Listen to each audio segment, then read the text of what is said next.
that's going to leave a mark. You just got right hooked. It's Steve Hook on Right Hook Radio.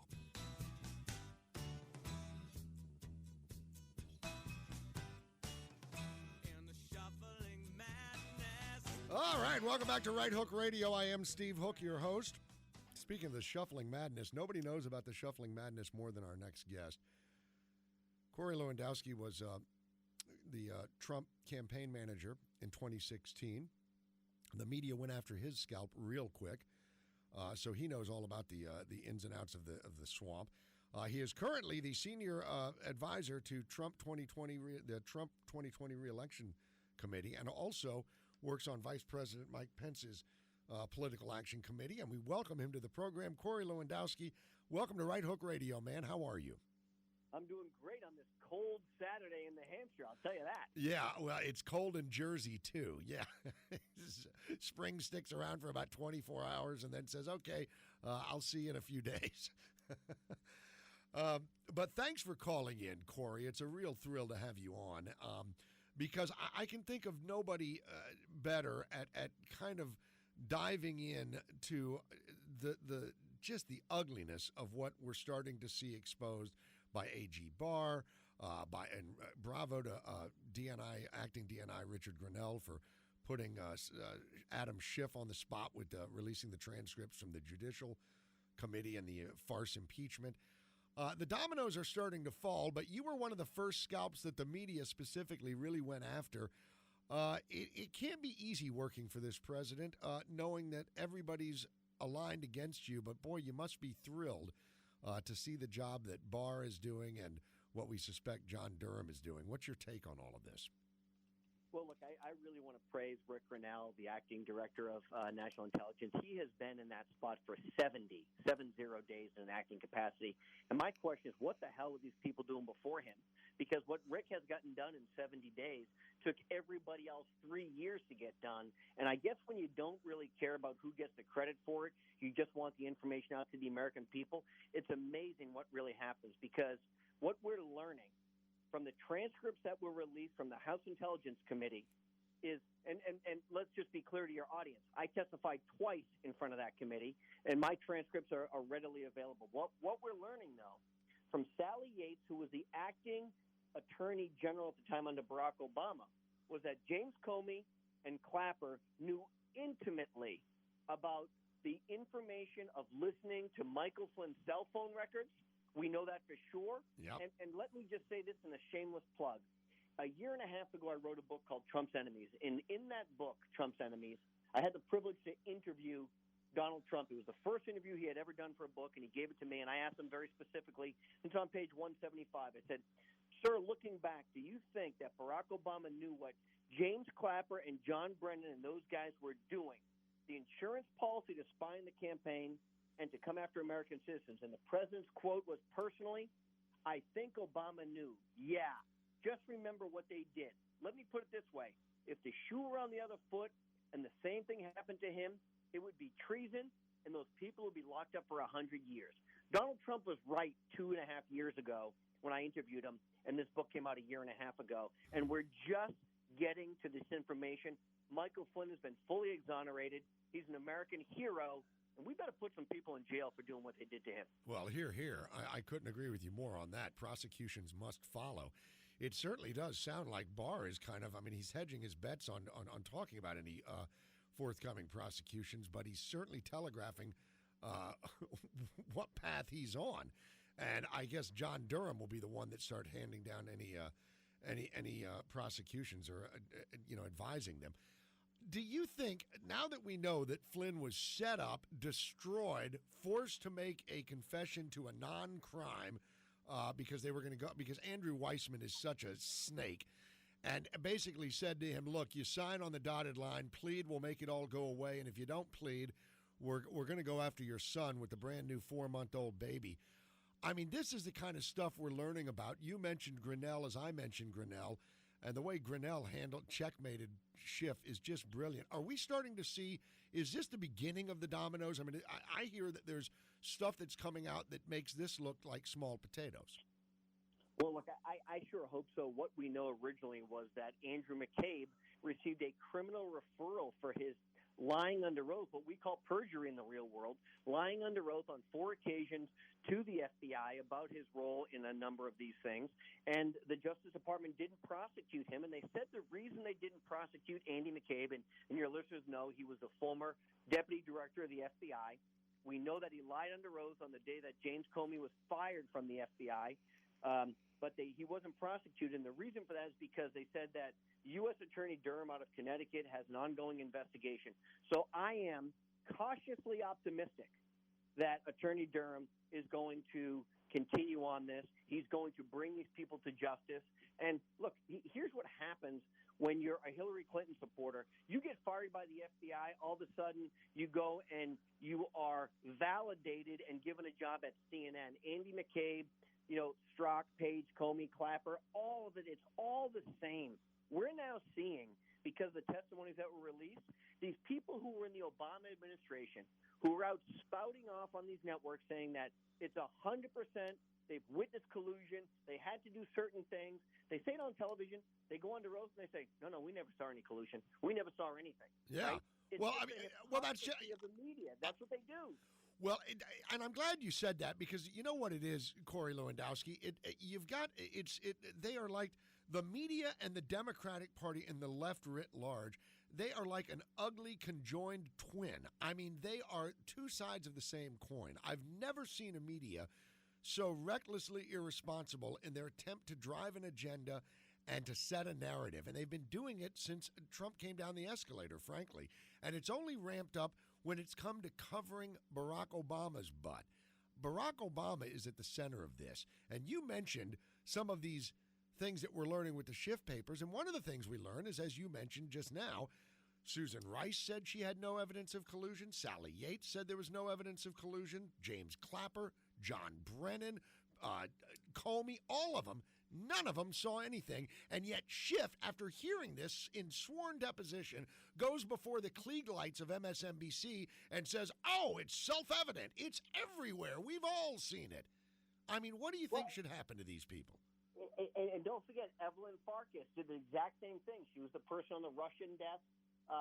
Farkas. The State Department.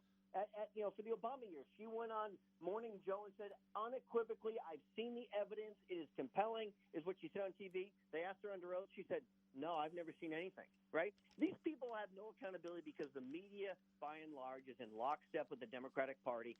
And if you see what they're saying, well, Michael Flynn should still be prosecuted because he admitted to a crime. No, he didn't admit to a crime. They said, if you don't do this, we're going to go after your children. And by the way, they bankrupted this guy, a guy who spent more than 30 years serving his country in the U.S. military, a 3-star general. Shameful. And he was a national security advisor to the President of the United States. If this doesn't put the hair up on the back of your neck, that guys with badges and guns can come in and do this because they don't like your politics, then nothing should. Well, that's why, and Dershowitz has been saying this for the last several months. Where the hell did all the civil libertarians go? They just don't seem to care about the civil liberties of, Carter Page, Papadopoulos, Flynn. Well, we can go to Manafort, even if we want. I mean, Manafort was convicted for something that had nothing to do with Trump. Look at what they did to Roger Stone. I mean, they are so duplicitous. Jerome Corsi, don't forget Dr. Corsi. Said to him, yeah, you they did. Take a plea right now, and we won't put you in jail for the rest of your life. And he said, I'm not taking a plea. And guess what? They had to drop the case. This was the biggest attack. Here's the worst part about it, okay? Yeah. As an American citizen whose brother served 20-plus years in the United States Marine, my father served in Vietnam, my grandfather in World War II. So we're a military family, sure. Right? The fact that these people went to the FISA court under the secrecy of the FISA process, lied, and started spying on American citizens in a clear violation of the Fourth Amendment solely based on the fact that we supported or worked for Donald Trump's campaign or supported his candidacy or his presidency. That's what you hear about in third world banana republics. I know. It's people in those countries that do it get shot. Yeah. Instead, these guys get their pensions. Or they get a contract with CNN or MSNBC. It really is. I mean, it's so ugly. How much faith do you have in federal prosecutor John Durham, because it seems to me that he's like a dog on a bone with this thing. It seems like now. We haven't heard officially from him, but how much faith do you have in Durham? Well, look, I've never met Durham. I've never spoken to him, but his reputation clearly precedes him. And I have been unbelievably impressed with Bill Barr, and I don't know why I wouldn't have been, but this is a guy who, whenever he testifies, seems like a men amongst boys in front of Congress. The way he handles them, the way he understands the law, the way he's gotten to the bottom of things. And the fact that he has put U.S. Attorney Durham in charge of this, and from what I understand, the Durham team continues to expand because they continue to uncover information, whether it's from the CIA, from Clapper's time there, or others, right? And Brennan. Look, that's important. And I believe that U.S. Attorney Durham is going where the facts lead. Justice is supposed to be blind. It's not supposed to be based on you support a Republican or oppose a Democrat. Yeah. That's what it's been under the Obama years. And I believe Durham is going to hold these guys accountable. And if they don't, there will be an uprising. If Andy McCabe and James Comey and Page and Strzok and James Baker and all these crooks, these criminals, these guys were at the upper echelon of the FBI, went after Crossfire Hurricane and Razor and all these names that they gave to go after the Trump people aren't held accountable. Yeah, they better be held accountable, I'll tell you. And I think you're right. And I'll tell you, you mentioned Durham hiring more people. That was a story that kind of flew under the radar amongst this, amongst the COVID-19 panic porn that we get on TV 24/7, and of course the avoidance of talking about any of the actual documentation that Barr released and that Grinnell forced. One of the things that flew under the radar was that Durham just last week hired a whole slew of prosecutors and investigators. So this investigation is certainly still going on. It is, and look, that's a good sign for us. The thing, without trying to put undue political pressure on Durham, which I don't think he feels, but I do think we need a resolution before the November elections. I think the people have to understand what transpired against the Trump campaign in 2015 and 2016, and then what transpired. Don't forget, Rod Rosenstein, who was the Deputy Attorney General of the United States, signed an additional FISA warrant to continue to spy on Americans on domestic soil while Donald Trump was the President of the United States. That was still transpiring. And then if you look and see what happened, they did that because they want to have a counterintelligence program against us. I mean, it's unbelievable. You couldn't make this stuff up. So I hope that Durham comes up with some findings and says, hey, we're going and we're kicking Andy McCabe's his door down, just like they did to Roger Stone, just like they did to Paul Manafort, with 55 armed members of the FBI and ripping him out by his head. Yeah, that was absolutely ridiculous. And of course, CNN just happened to be parked on the corner because CNN at 5 a.m. just happens to be on the block in Coconut Grove, Florida, as the FBI is making a raid. That was so obvious. I mean, that was so Orwellian what they did to him. I'm curious, Corey Lewandowski, you, as of course now we're kind of changing gears here a little bit, put on your senior advisor to the Trump campaign hat. How worried are you about the lucidity of Joe Biden? Well, look, I'll tell you, I have recommended very publicly and on numerous occasions that we have 177 Lincoln Douglas-style debates, which is how many days are left in this election, right? Donald Trump versus Sleepy Joe. If he's not falling asleep getting an endorsement, the guy's talking about children pulling hair in his legs. He's sniffing women's hair, and the guy can't put two sentences together. So Beijing Biden is in big trouble. I like to call him Beijing Biden because for 50 years this guy has cozied up to everything China has had to offer. And don't forget, it is because of the way the Obama-Biden administration coupled our economy to China over 8 years and then destroyed our national stockpile is part of the reason that we are in the mess that we are in today. Yeah, that's right. Absolutely true. Another piece of real news that the media is conveniently leaving on the editing room floor. This is the thing, Corey. You guys, President Trump specifically, I don't know any other man that could have handled the slings and arrows that this president has been dealt since Inauguration Day. But you guys all must just have titanium underwear to deal with this crap. I mean, I cannot believe the way they go after you.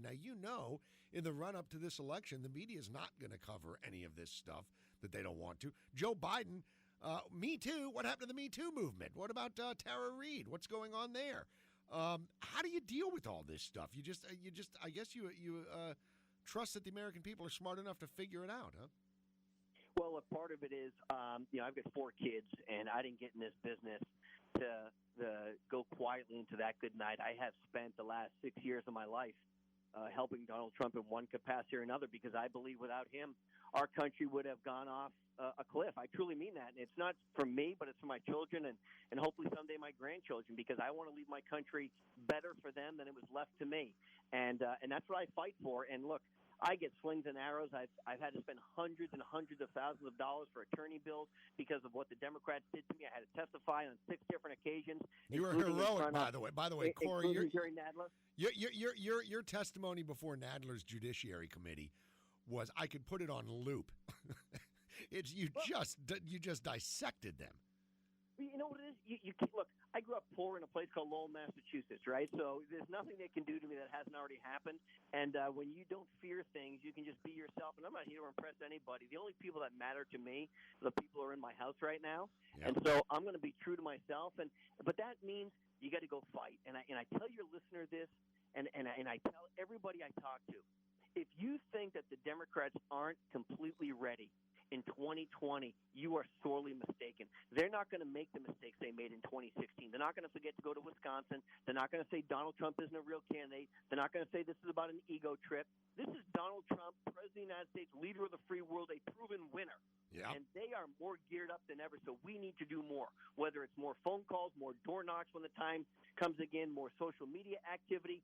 We have to continue to push back, and that's me on the radio and me on TV and every way that I know how to get our message out of the success of this administration, and I'll continue to do that every day. Well, we thank you for it, Corey, because I tell you, it does need to get out there. I think people are waking up to not just the duplicity of people like Nadler and Schiff and Schumer and Pelosi and the rest of them, but also the duplicity of the media. So I think, they're shedding viewers and readers and listeners, and it's good to have people like you out there, plugging away and doing the right thing. Speaking of plugging away, where can we see you next? What's going on with you with the Trump campaign? Plug away, as they say. I would love to tell you that I'd love to have everyone come to our next rally, but obviously we haven't been doing those.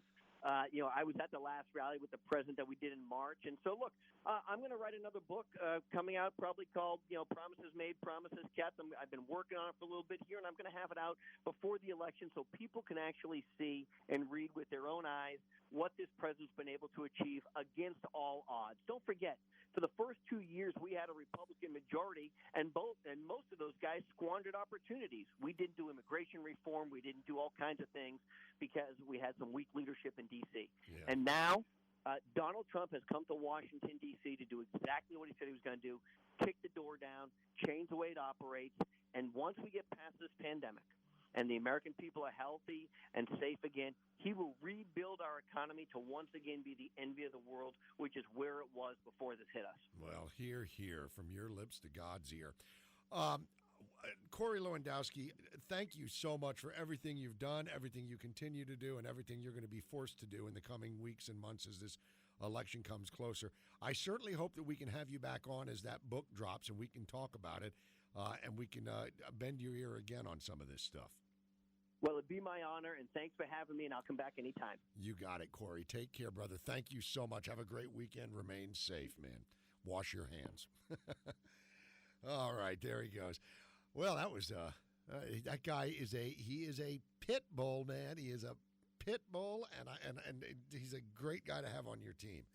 Don't get me started. Yeah, Ann was in there, just doing the hot potato when he was on the phone. She was loving everything he was saying. What an interview this was. Yeah, he was good. He's good, and he's not wrong about President Trump's accomplishments. I can't wait until the book drops and we can have him back on and talk about Promises Made, Promises Kept by Corey Lewandowski. And after all, he's accomplished a whole lot. Yes, he's Trump. Yes, he certainly has. Still is. And that's when you put it in when you look at the accomplishments that this president has made, now this pandemic notwithstanding, that has wrecked economies around the globe, and our economy is in much better shape than a whole bunch of European economies. When this thing blows over, we will jump right back on the horse, I have no doubt. But notwithstanding the pandemic stuff, what this president has done has been remarkable. The jobs numbers alone are crazy, but his judicial appointments have been outstanding. His repeal of so many burdensome regulations that have opened businesses up have been outstanding. His tax cuts, outstanding. And all of this was done as these yapping media types were at his heels. He's done so amazing. As Democrats with COVID and stopping flights from China. But look what he did it all while he was under this withering assault from all sides of the left. All sides of the left. And now they're forming another committee. Of course they are. And what did I say? The first day he got elected, I said, because you were complaining about the way they were treating him, and I said they're never going to stop. Yeah, but I told you what has to start happening is people have to start fighting back. Republicans have to start putting on their might, doing their job, holding people accountable. Well, we see it happening. It's happening with AG Barr. It's happening with the Durham report that's about to come out. It's happening. The wheels of justice. Remember, Steve, the wheels of justice are slow, but they take place. Yeah, the wheels of justice may turn slow, but turn they do. And I must say, now go to break. Okay. Yes, ma'am. We're going to go to break here. But by the way, coming up in the next hour, a great guy, a funny guy, sharp as a tack, and a great novelist, too. And he's a great op-ed writer for the American Spectator. And his pieces are always fun because they're loaded with facts, but they're entertaining. Scott McKay will be joining us in the next hour, so that'll be a lot of fun. Your phone calls, too, if you feel so inclined, 732-545-9282, 732-545-WCTC. I'm Steve Hook. Right Hook Radio continues after this. You're listening to Right Hook Radio with the heavyweight champion of common sense conservatism, Steve Hook, on 1450 WCTC, the voice of Central Jersey. All right, welcome back. A very short segment here, but we've got a little bit of a longer one on the other side of the break, so I'll just set it up. In the first hour and in parts of the second hour, we touched on the Molly Hemingway piece and where she breaks down the timeline here. And one of the key days on this timeline is January 5th, because that is the meeting in the White House where the ball really got rolling. Now remember, put your mind's eye back in January 5th. What was happening in January 5th? Well, it was the waning days of the Obama administration. And it was a mere 2 weeks prior to the Trump inauguration. So at this point, panic had truly set in. Panic initially took root on election night when Hillary Clinton lost an election that she was supposed to win and that the media promised every American she was going to win in a landslide. The same media now that keeps touting Joe Biden's wonderful poll numbers. Joe Biden is going nowhere fast.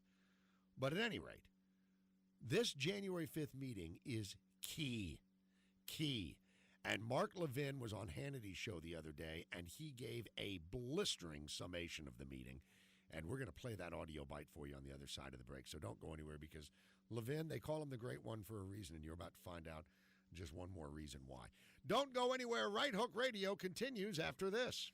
With Right Hook Radio, here's your host, Steve Hook. Yeah, there we are. All right, welcome back. Listen, I want to play this clip. Mark Levin just gave just a blistering takedown of this January 5th meeting, and I want you to hear it from Hannity's show Thursday night. Cut 4, go. Sean, you know what this is? This is Barack Obama's blue dress. That's what that is without the DNA on it. Let me explain what I mean. We're supposed to believe that during the Obama administration, the FBI went rogue, the Department of Justice went rogue, the FBI went rogue, the Department of Justice went rogue, the CIA went rogue, the DNI went rogue, the NSC went rogue. We have all these leaks in the newspapers, the New York Times and the Washington Post, that anybody can read and see, and Barack Obama didn't know anything. Poor Barack Obama, poor Joe Biden. The fact of the matter is they've never been asked. They've never been asked about any role they had, any knowledge they have. Those presidential briefing documents have never been made public. This is a massive cover-up of the greatest scandal in American history. We expect, and we don't like it, when the Russians interfere with our elections, or the Chinese, or the Iranians, or the North Koreans. They're the enemy, and they ought to pay for it. But we don't expect the Obama administration and the Democrats to interfere with our election, to send spies into the opposition party's campaign, to lie to a federal court, to fix evidence, and to try and use the 25th Amendment to take a president of the United States out. That's why I've been calling this all along a silent coup. Here's Obama's blue dress. Now, why is this important? Let me take a minute on this. This tells us that Obama knew. He knew. Obama started by saying he had learned of the information about Flynn and his conversation with Kislyak, the Russian ambassador, about sanctions. Obama specified he didn't want any additional information on the matter, but was seeking information on whether the White House should be treating Flynn any differently. So he doesn't want any information, but he does want information. And what does he mean? We should treat Flynn differently. It's been assumed he means don't give him intelligence information. I don't think it means that at all. I think it means take out Flynn. Damn right. You're damn right it meant take out Flynn. And that's the January 5th meeting that, that Levin brilliantly calls Obama's blue dress. That's the meeting where Obama copped to knowing about the Flynn-Kislyak phone call, and even Sally Yates, who was then Deputy Attorney General, about to become Acting Attorney General with Lynch's departure right before the closing days of the Obama administration, even Sally Yates was like, what? Well, how do you know about this call? How do you know about it? So DOJ didn't know about it, but the FBI and the White House knew about it. Do you know how absolutely corrupt that is? Let's go to the phones. Who we got here in my ear? And I don't know who this is. I don't have it on my call screen. Gene? Gene. Yeah, it's me. Hey, Gene, how are you, man? Where are you calling from? Little Egg Harbor? Little Egg Harbor, okay. Windy Little Egg Harbor. There you go. Yeah, windy everywhere. How are you, Gene? Welcome to Right Hook Radio, man. What's up? Yeah, doing pretty good. I got a quick gut question for you, for both you, and I think it's Ann that sits with you, and probably your listeners. Does anybody think, gut feeling, that Obama or Biden will ever even be approached about any of this, about this meeting in the White House? No, and that's the exact point Mark Levin was just making. He goes, they've never been asked about it. All these intrepid reporters. Do you think they ever will? Oh, you mean from all like this comes out? I think that there's a good chance that some of them already have been by John Durham. I'm sure some of them have already been under deposition. Not Obama. No. Obama's going to be untouchable. But what the damage that's going to be done to Obama is going to be his legacy will forever be tarnished by this. He will go down. The no corruption regime. Not even a smidgen of it, Jerry. Not even or Gene. Not even a smidgen of corruption. Not a whiff of it in the air. God, listen, brother. I got a hard break, man, so I got to roll. But thank you so much for calling in, man. Call again sometime. All right, don't go anywhere, folks. We got another solid hour to go. Right Hook Radio coming up next.